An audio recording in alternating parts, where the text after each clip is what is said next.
Hear ye, hear ye, hear ye. The Supreme Court of Indiana is now in session. Please be seated.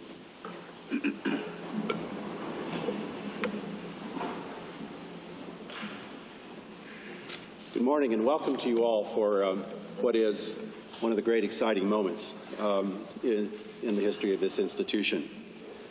I begin by saying welcome to some special guests. Our former colleagues Myra Selby, Ted Boehm, and Peggy Boehm are here joining us today. Others, of course, I'll introduce later, but Lieutenant Governor Skillman has joined us today. She's seated next to Senator Long. Also with us today are Majority Leader Russ Stilwell, Minority Leader Brian Bosma, Senators Hirschman, Connie Lawson, Jim Buck, Phil Boots, and Richard Bray, and Representatives Torr and Delaney. Our federal cousins are with us this morning, two of them, Judge Jane Magnus Stinson, and from the Seventh Circuit, John Daniel Tinder. And since I'm talking about federales, I'll welcome Congressman Steve Boyer, about to end his term in the Congress of the United States. Thank you for everything you've done for our state and for our country. The profession is represented today by the President of the Indiana State Bar Association, Jeff Lynn, the President of the Indianapolis Bar, Chris Hickey, and the President of the Trial Lawyers Association, Tom Dorman. Finally, I'd like to introduce the men and women of the Judicial Nominating Commission, Steve David's newest great friends.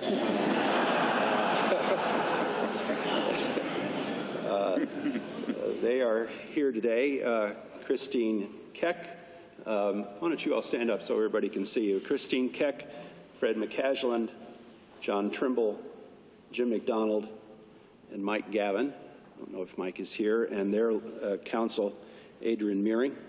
Thank you all for, there she is. Thank you all for the great work you've done for our state and making today happen.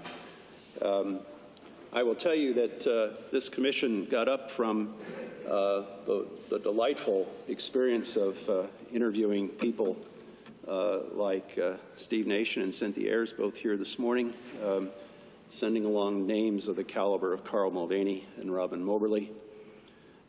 They did this at a moment when one need only look a little ways around to find places where candidates, including incumbent judges seeking to serve on state Supreme Courts, were squeezing literally millions of dollars out of the pockets of lawyers and litigants and corporations and unions in the hopes of gaining the job that Steve David gains this morning, or at a moment when the nation could look at the trials and tribulations of the Article III process that Justice Elena Kagan recently went through. In our state, the voters have chosen a different route, a route we call merit selection, based on a pattern given to us by the people of Missouri. And two remarkable things have happened in the 40 years since Indiana made this choice. First, the number of people who go into the voting booth thinking themselves adequately equipped to decide whether their judges should stay or leave has gone continually up from about a 40% rate to about a 67 or 68% rate. And likewise, the number of people who voted yes on the judges whose names they see there has continued to rise. It is, as Governor Daniels said on the occasion when Elaine Brown was sworn in, a special blessing for Indiana. To begin the formal part of this morning's ceremony, I invite you to join Judge Vi Talaferro in the Pledge of Allegiance. Judge Talaferro is now a senior judge, formerly a member of the Monroe Circuit Court, whose tenure there and elsewhere led people to name an award after her. In preparing for this morning, I learned she is not only a senior judge in Indiana, she is a Kentucky colonel. So we're glad to have you. And we'll join with you as you see fit. Please rise and repeat after me. I pledge allegiance to the flag of the United States of America and to the republic for which it stands, one nation, under God, indivisible, with liberty and justice for all. Thank you. Be seated.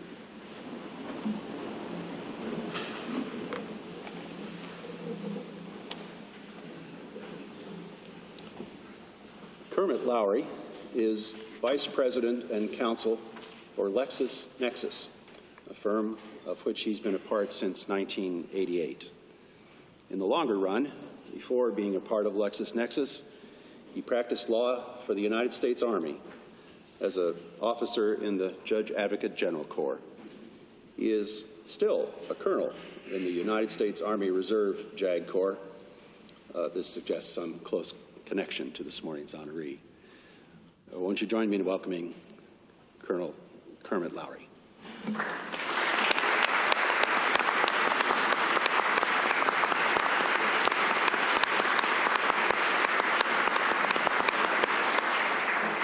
Chief Justice, thank you very much for that warm welcome and introduction.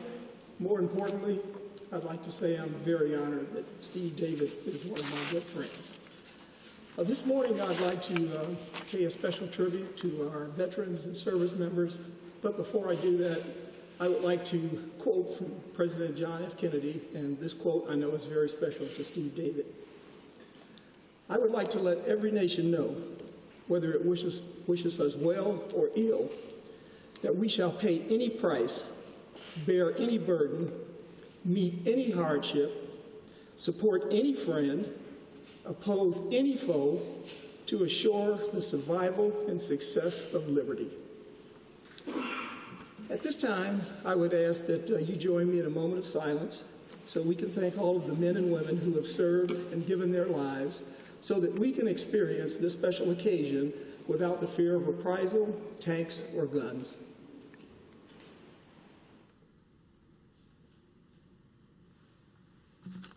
Thank you. Steve and I would like to pay special tribute to all of the men and women in this room who have served this great country in the United States military. We don't care what branch, what component, or when you serve. We want to take a moment and pay special tribute to you. At this time, we would ask that the veterans and service members who have served this country, we would like to recognize you and ask that you stand and remain standing in the following manner. First, I'd like to recognize those veterans who served between the years of 1940 and 1975. Will you please stand?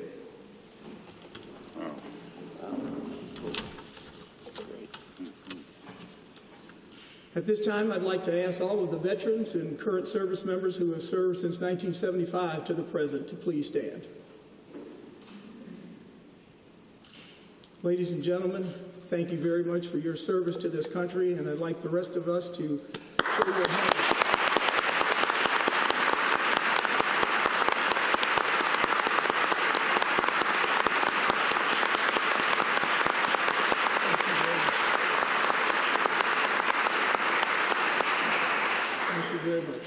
Thank you so much.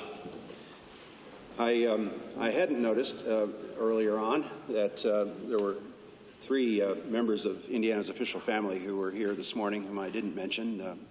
Senator Kenley, Representative Friend, and Attorney General Zeller. Thanks to the three of you for coming. James Reichert is a practicing attorney in Nashville, Indiana. And over the last 14 years, he's also been general counsel of Wheaton Van Lines and Reindeer Logistics, both of this state. Before that, he was vice president of the legal department for Mayflower Transit. He also served our country in the United States Army in Germany and in Vietnam, and thereafter for more than 20 years as an officer in the Judge Advocate General Corps. To present the designee, I call on Jim Reichert. Mr. Reichert.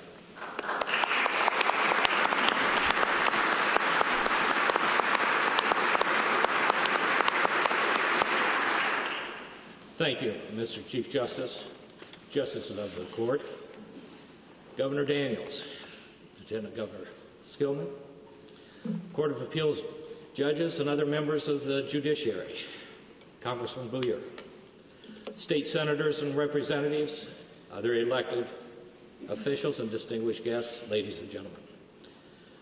I am quite honored to have been asked to present our next Supreme Court Justice. I'm sure that many of you have seen the recent newspaper articles that have chronicled his full and distinguished military service and his judicial career. I don't wish to restate that which has been printed, but I wish to take this opportunity to reflect upon 25 years of friendship and shared experiences. I feel fortunate to have had the privilege of being a colleague and a friend during both his military and his legal careers. We first met as officers in the United States Army Reserves, shortly after he completed his active duty as a judge advocate and as he began his civilian legal career.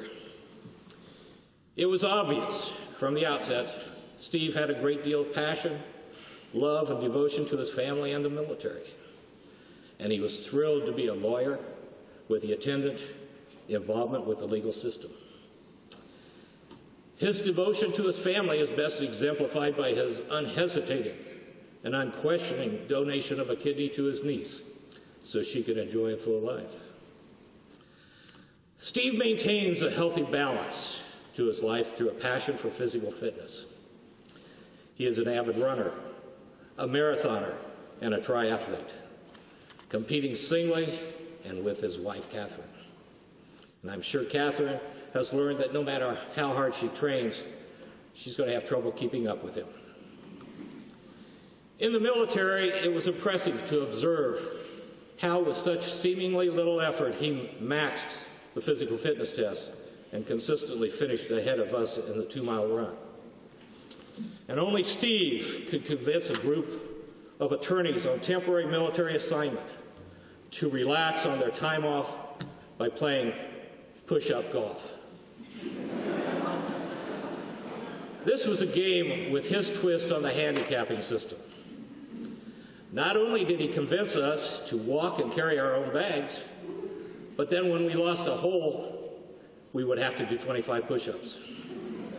It didn't take long for us to realize that once you lost that first hole, it was downhill from there. In 1991, his love of physical activity and the outdoors were combined when he organized a trip for his entire family to celebrate his father's 70th birthday, a celebration by hiking the Grand Canyon. Those familiar with that hike realize that such a feat is difficult and strenuous. But it became a family outing that was chronicled by a news organization which filmed the entire trek and later aired it on national television. It wasn't long after we had met that the management at Mayflower saw the same attributes in Steve as had I, and he accepted an offer to join us in the legal department at Mayflower. His work ethic, his insight, his advice and counsel made him a key employee and an officer of that company. However, his true love remained public service. Steve wanted to make a difference. Observing problems faced by the youth of America, he recognized an opportunity to make a difference from the bench. His election as Boone County's Circuit Court judge provided him with not only that opportunity, but an opportunity to offer solutions to problems faced by the entire community. His sense of fairness and justice, his active participation in various organizations in that community, and his compassion earned him the admiration of not only the attorneys and parties appearing before him, but the electorate of Boone County. Twice he was overwhelmingly re-elected.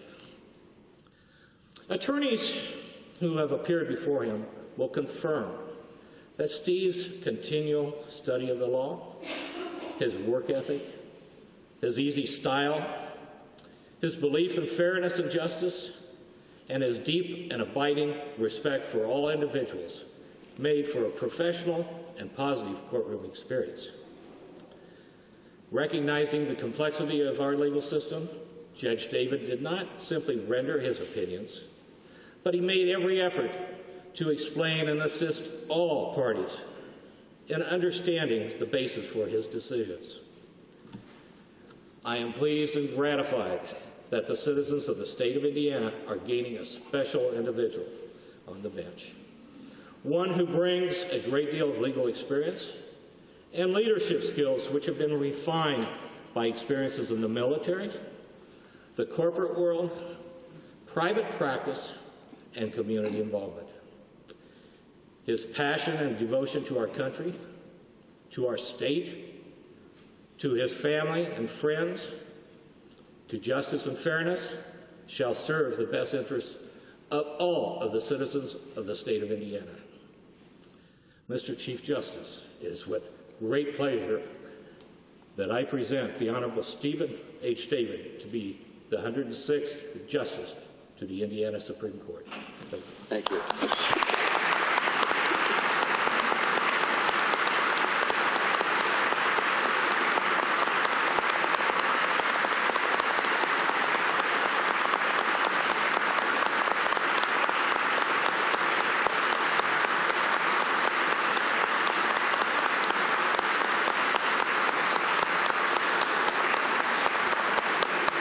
Thank you so much. 2 weeks ago when we feted Justice Boehm, I introduced Governor Daniels by saying the nicest thing I could think of. So I guess this morning I shall have to say the second nicest thing I can think of, which is to recount the recent news that in his 6th year in office, in the midst of a great recession, the people of our state give him a 70% approval rating. I say they're right to do so. Governor Mitch Daniels.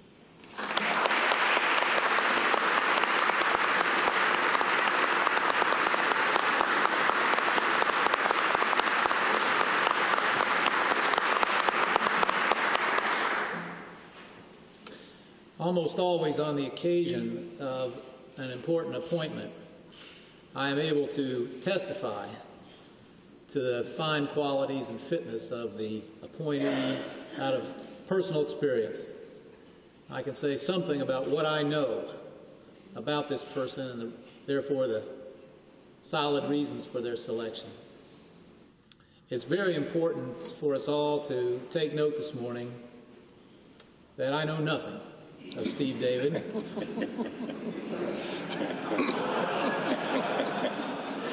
Except what I have learned in the last few months.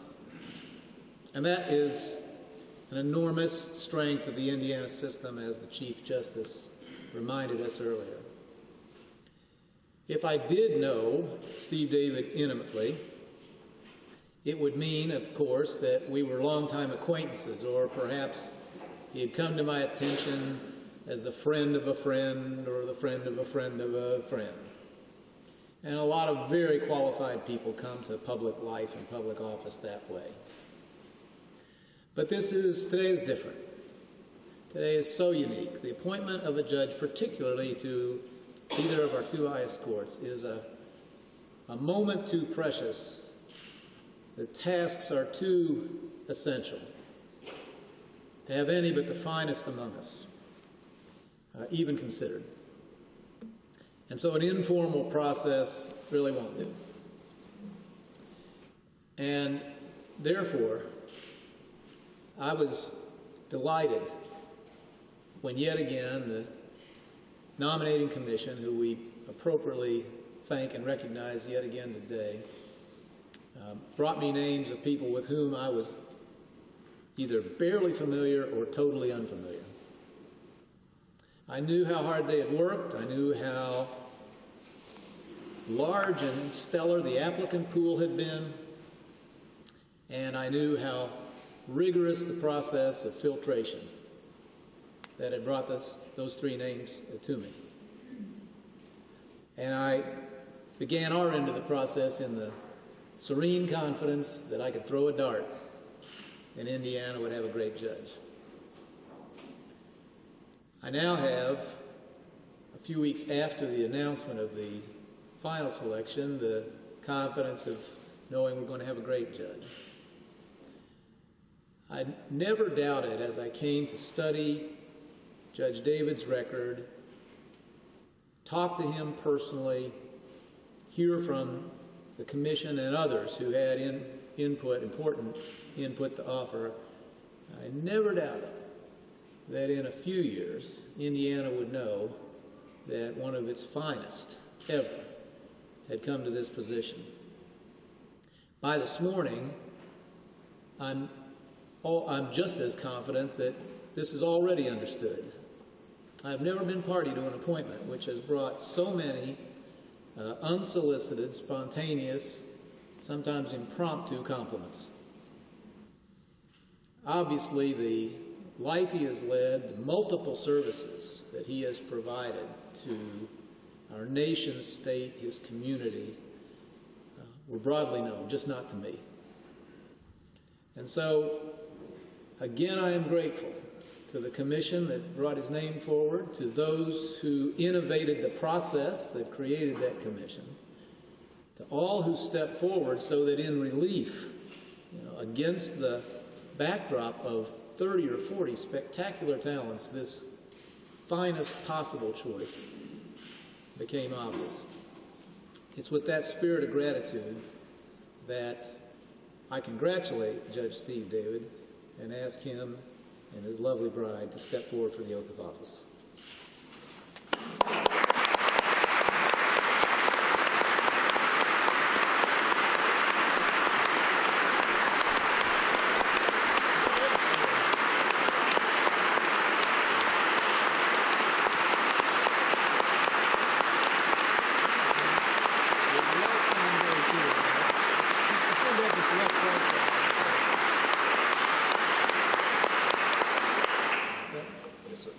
I state your name. I, Stephen H. David, Do solemnly swear do solemnly swear that I will support the Constitution of the United States and the Constitution of the State of Indiana, that I will support the Constitution of the State of Indiana and the Constitution of the United States, and that I will faithfully and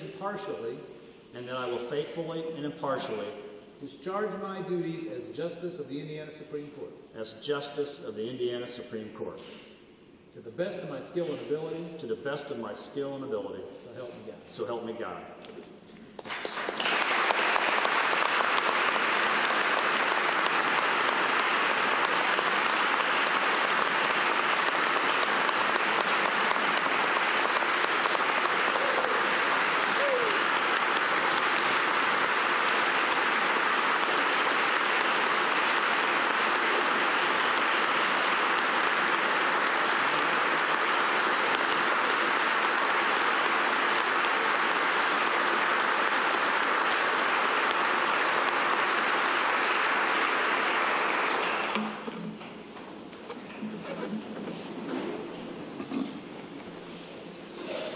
To offer Judge David his robe, we have a wonderful assembly of members of the family: Cheryl David, Colin King, Danielle Burrows, Dottie Pulley, Charles Pulley, and Catherine Pulley. Won't they assemble to robe the justice?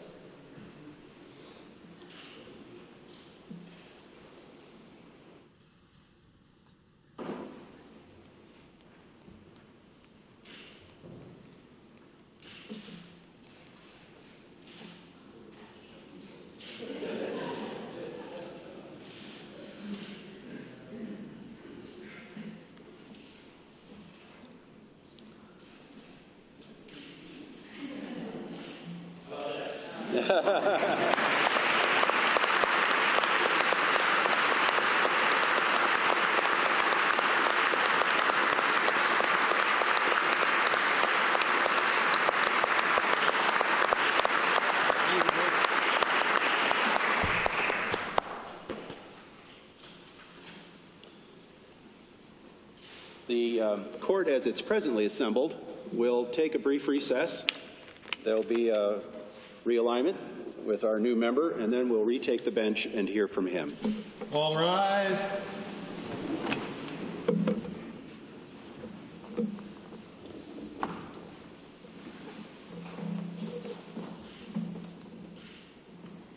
This court will be in recess. Please remain at your seats.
All rise.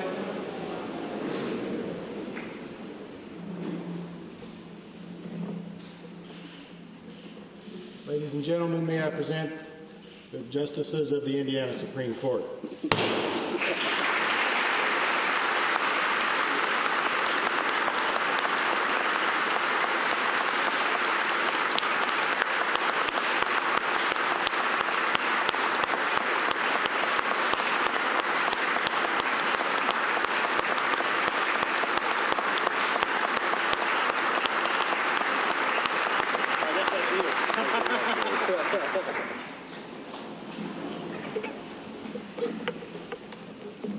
Ladies and gentlemen, Justice Stephen David. Wow. I thought I was prepared for this, but maybe not.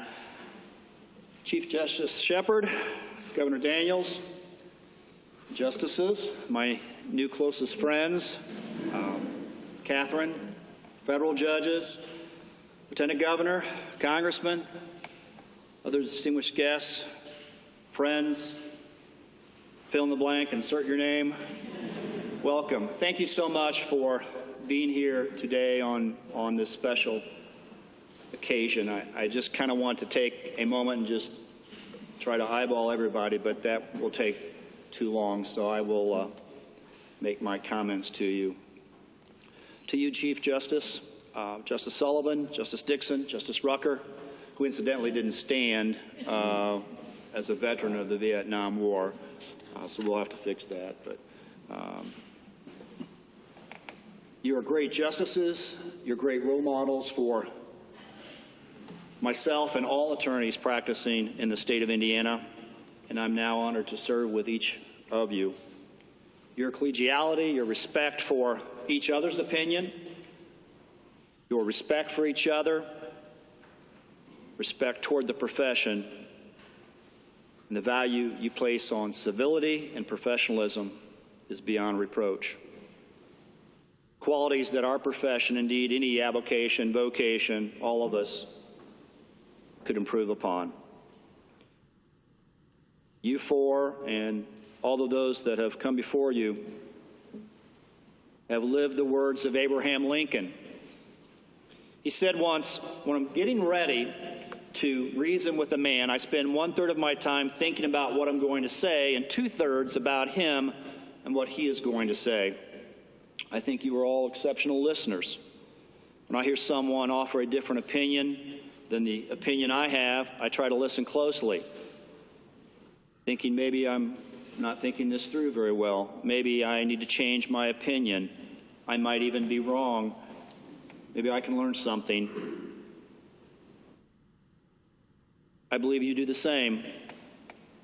I look at a discussion, a disagreement, as an opportunity to get smarter.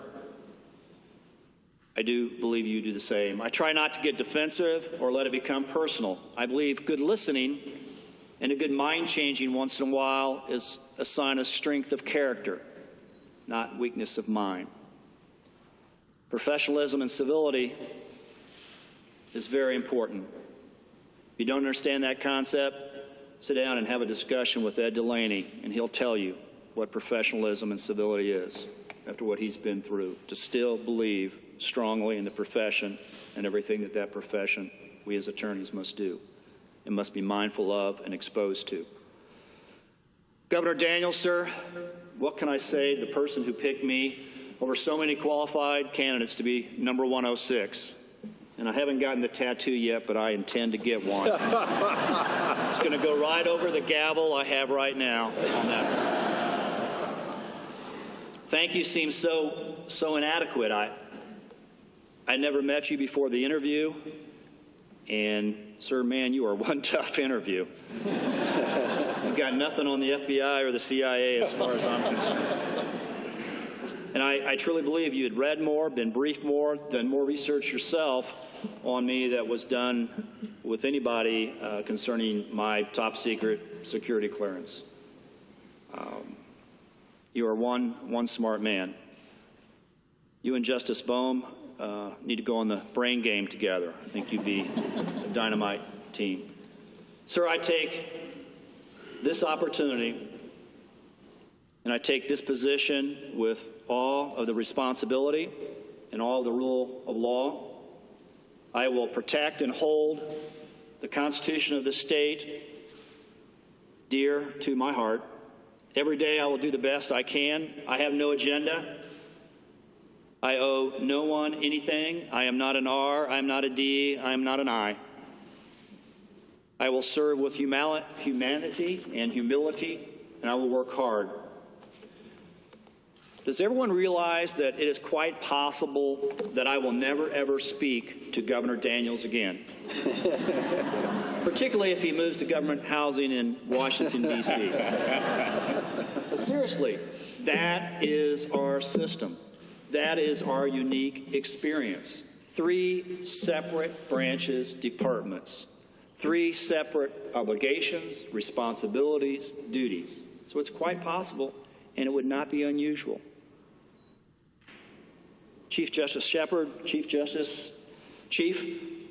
as a new judge years ago, on one very early occasion, I heard you tell us judges gathered that it was okay to step out from behind the bench. It was okay to step down from the bench. It was okay to do something to get involved in your community. It was all right to try new things. It was all right to be creative. It was all right to take a risk. And those of us with juvenile jurisdiction, you encouraged us to do that. You also talked about the future. Governor Daniels and Chief Justice Shepard are visionaries. Well, I know that must be painful at times. It is important and necessary. You inspire the rest of us, whether we agree or disagree at times. You cause us to think, to reflect, to indeed change our opinion once in a while, to plan, to engage, and to participate. Life is a contact sport. You've got to play. You just can't sit on the sidelines and watch. Oliver Wendell Holmes, Jr. once said, "Man's mind, once stretched by new ideas, never regains its original dimensions." And that's a good thing. When I was going through this process, I learned a great deal. And during that process, I leaned on my appreciation for music and music lyrics, particularly John Mellencamp. So many songs of his I admire. He has a song, and he sings, "If you're not part of the future, then get out of the way." Thank you, Chief Justice, for preparing me for the future, and thank you, Governor Daniels, for giving me the opportunity to be a part of the future. Justice Bohm, thank you for all that you have done in this transition process. I will endeavor to fill the huge shoes that are left from your departure. You're an inspiration to me and everybody else. And thank you for your assistance, and again, thank you for your years of service to this court.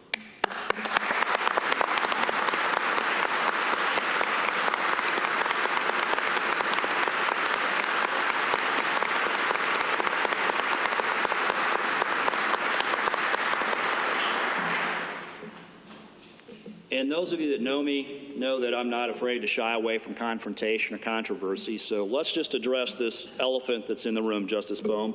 Just how smart are you? I've heard varying descriptions from various people. Smartest person I've ever known, smartest person in the world, one of the smartest people I've ever known, one of the smartest people I've ever met. The list goes on and on. I think you understand. Well, I found one authority that knows both of us, Justice Bohm and myself. So let's just settle this right here and right now. Professor Mead, Susanna Mead, professor of law, Indiana University School of Law, Indianapolis. She taught me in law school. She was very, very, very, very young when she taught myself and Jane, shaking her head, yes. And she apparently knows Justice Bohm very well. When the governor announced my appointment, she wrote a letter. So I will just quote you the relevant portion. Let's just get this on. I quote, "Ted Bohm may be the smartest person I know, but you were a memorable student."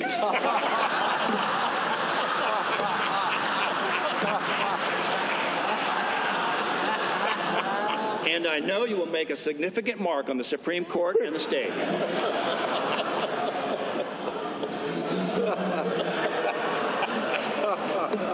Okay, maybe you edge me out there.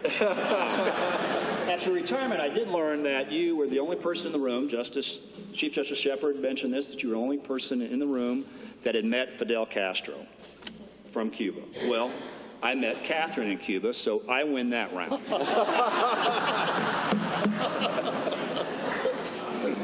Those of you that don't know me, I was born in northern Indiana, was raised in southern Indiana, and out of respect to the governor and the Chief Justice, I grew up in a little place called Ogleville, which, for purpose of my remarks, is just east of Evansville.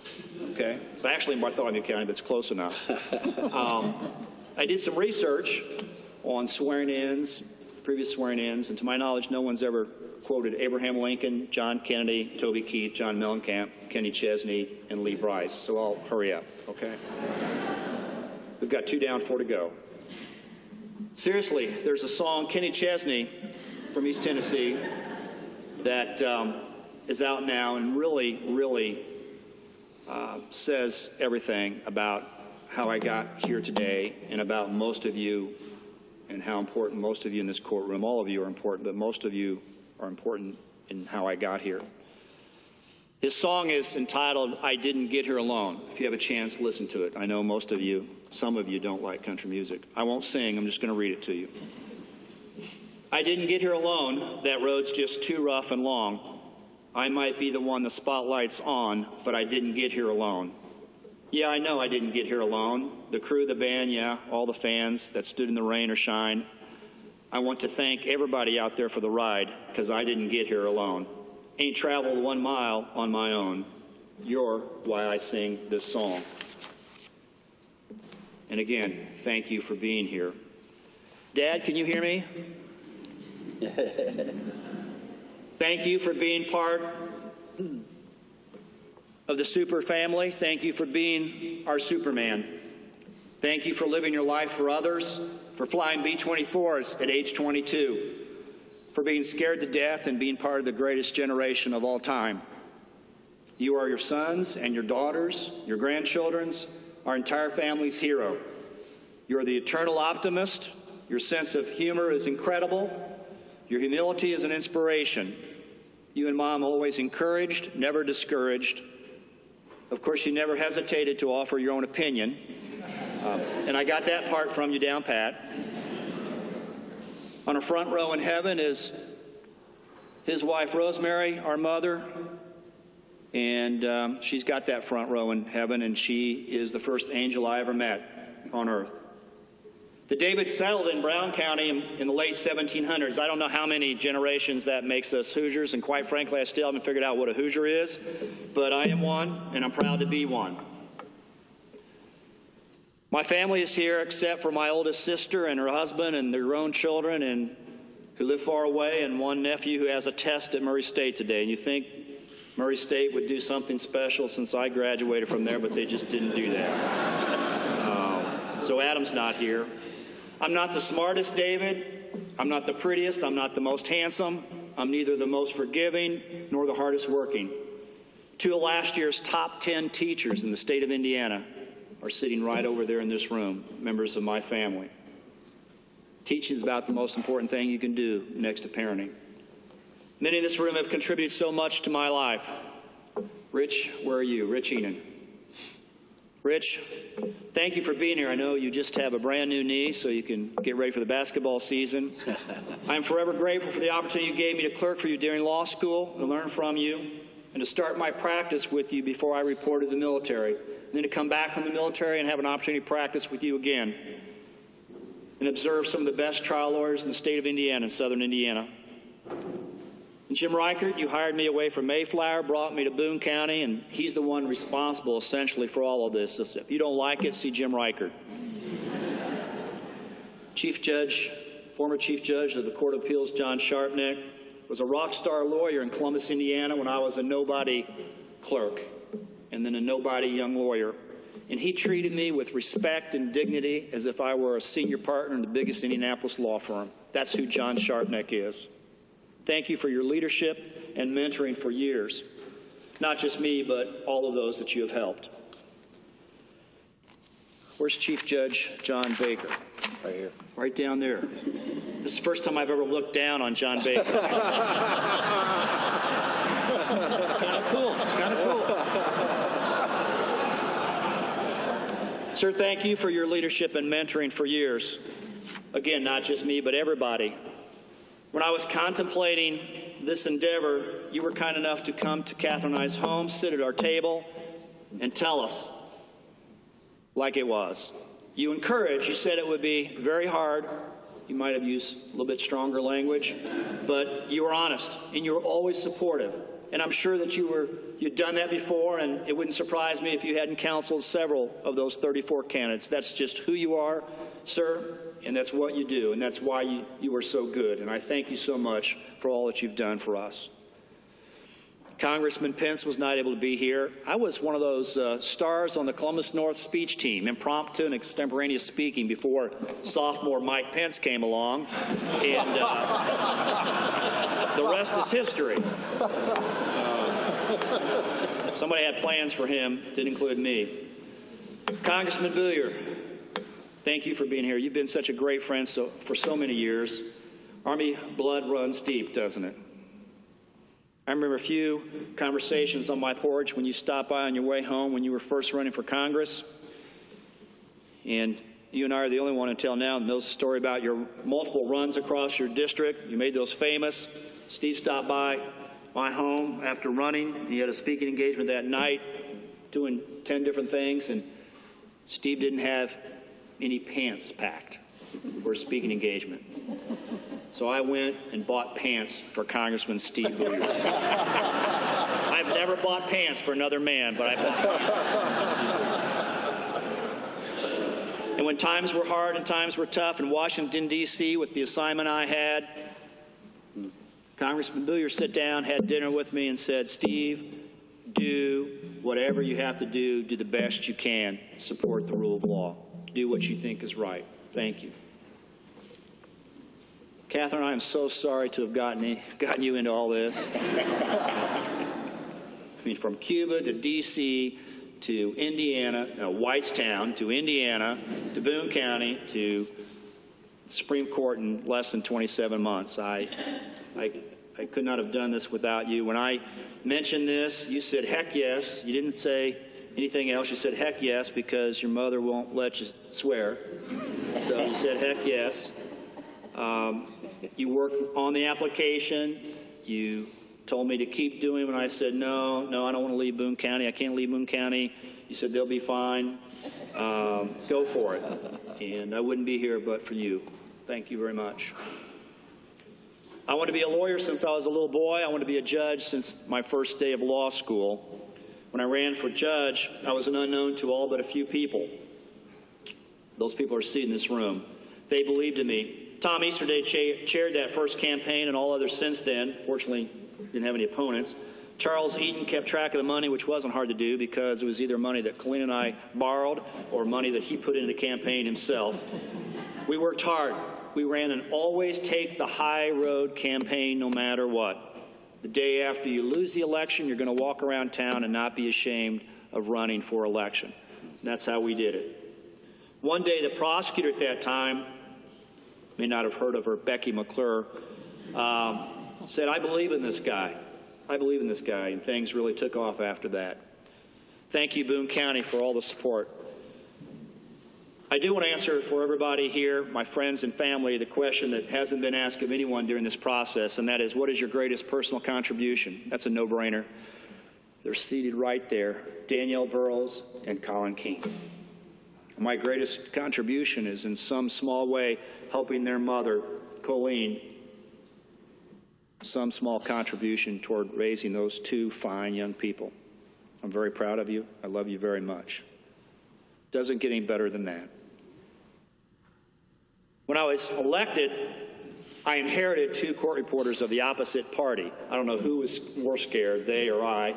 Shirley just retired recently, and Barb, where's Barb? Barb's been with me for 15 years.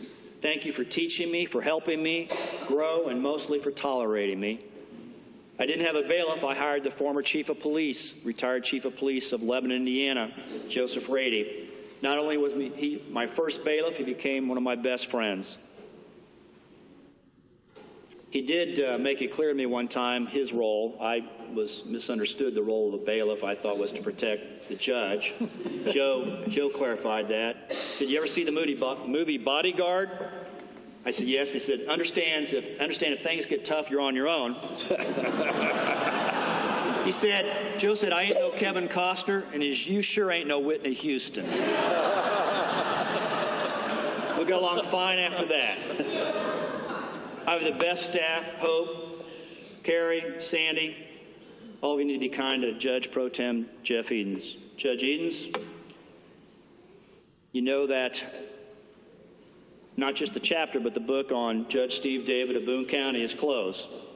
So a new one is being written. God bless you and good luck. And you know my passion is children and families in crisis. Don't worry, Boone County.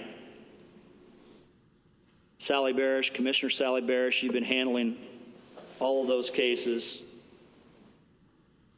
And let me tell you, and believe me when I say you are as good now as I ever was. And that's a fact. Abe Lincoln once said, "I do the very best I know, the very best I can, and I mean to keep doing so until the end." I pledge to each of you and all of Indiana that I will do the very best I can. I've been dedicated to families and children in Indiana. My passion for their cause has been reinforced by the likes of Jim Payne, Vi Talaferro, Mary Beth Bonaventura, Charlie Pratt, John Kellum, Bruce Embry, Mary Porter, Mary Harper, and many others. Not necessarily you want to put all those people in the same room at the same time, strong personalities, but you need to have an opinion. They're all passionate, they're all compassionate. Many of us with juvenile court jurisdiction find comfort in Toby Keith songs. One of those is this Love Me song. Hate me if you want to, love me if you can. That's pretty much the ballad of a juvenile court judge in the state of Indiana. We are dealing with children's lives, always involved when bad things are going on. The risks are high, the burden is heavy. We cannot afford to fail. I have learned from the masters of judicial temperament and fairness and justice: Owe Kincaid, Tom Milligan, Charlie O'Connor, Steve Hyman, Judy Stewart, Steve Nation, Cynthia Ayers, and a host of others that are seated in this room. I'm forever grateful for your leadership, for your mentoring. If you don't know my judicial philosophy, then let me tell you. Apologize, Governor. It's a little too late.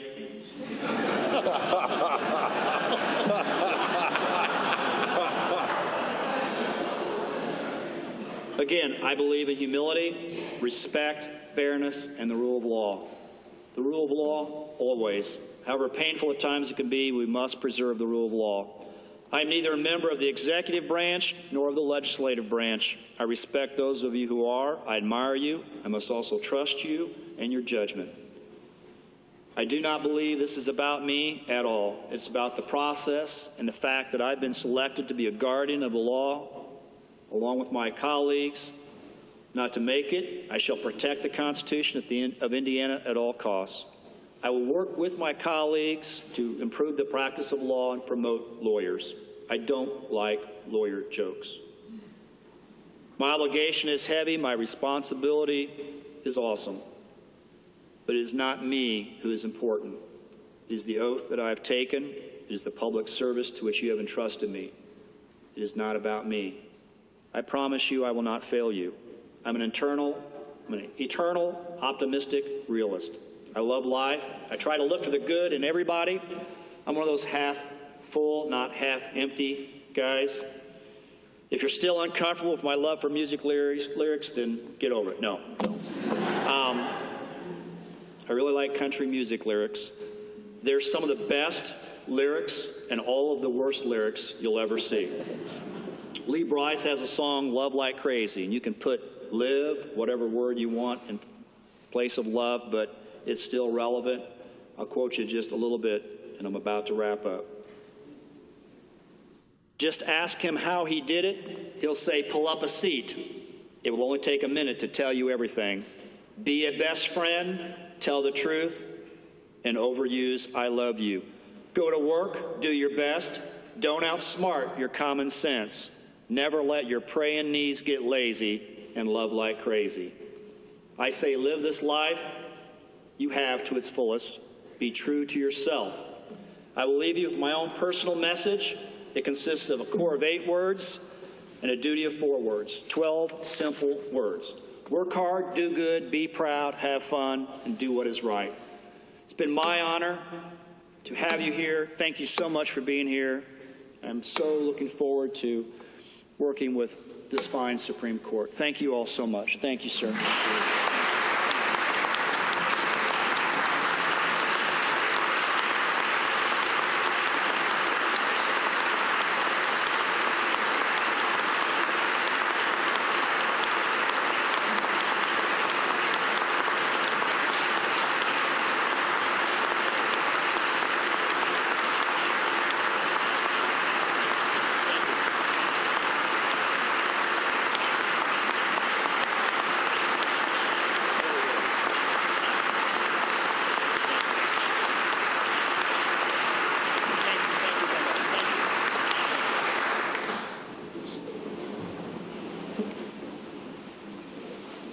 Well, Steve David once said to me, it's a great day to be alive. And what a great day it is for Indiana's legal profession. We invite you to join us out in the atrium for congratulations and hugs and handshakes. We'll close this morning with a benediction from Reverend Archibald Hawkins. Reverend Hawkins is pastor of the University Heights United Methodist Church. He is also married to the Honorable Rebecca McClure, Judge of the Boone Superior Court. Reverend Hawkins.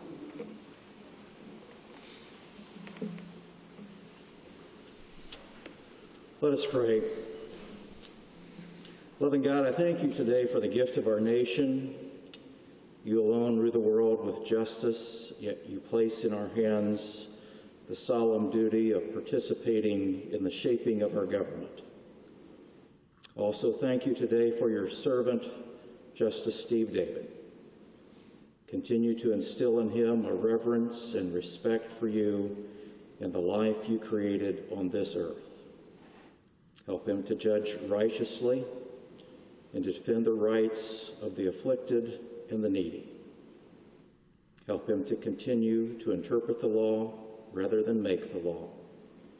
May he continue to see as his duty to protect the Constitution of the United States and the Constitution of the state of Indiana by interpreting them as our founders meant it, not according to the whims of society today.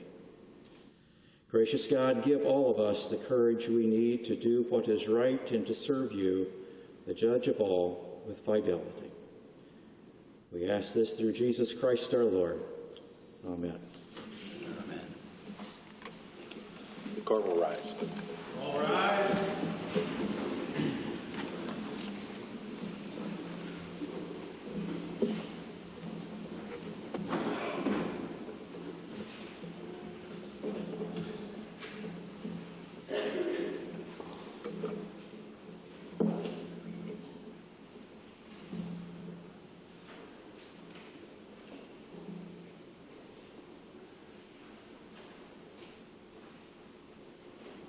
This court is adjourned.